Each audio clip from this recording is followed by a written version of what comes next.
good stance at the blue line. We weren't easy to penetrate.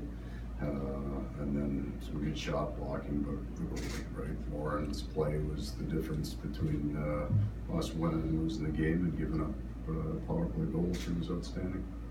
Before a couple more on Brossoit, a couple of your players also talked about entries as one of the big keys to the PK. So what worked well specifically in terms of preventing that rush up ice? You know, and so much of it is our quickness by our first forward. If you can get over on the puck, and then it's just confidence. So it takes some courage to stand that line, because there's a lot of speed coming at you, and if they get by you, you can have a problem. But even on the ones where they did beat our guy on the flank, our back end was very quick. So I thought the defense on that, forwards certainly made a bunch of good plays, but on entries, their defense was very quick.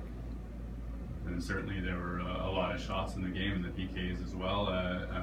What stood out for you in terms of Brossoit's performance? I think he just warmed as the game went on. Like it was a fairly even first period. There wasn't a lot of action, but as the penalties came on, and you kind of got that feeling part way through the second period that they're going to have to get a tip or something to beat him, because he was just tracking everything so well. I've heard a couple of times so far this season that he arrived in camp with a chip on his shoulder, real desire to prove himself. Does he seem to you as a coach a guy who really feels the emotion as a big part of what makes him work?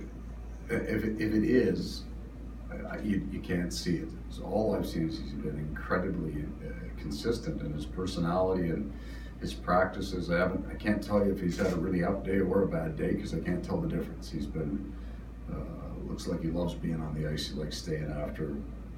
Nothing seems to bother him, ruffle him, but very intent and focused in his work habits, in his daily prep for the amount of block of time that he's had to sit sometimes between starts. He's maximized the quality of his work.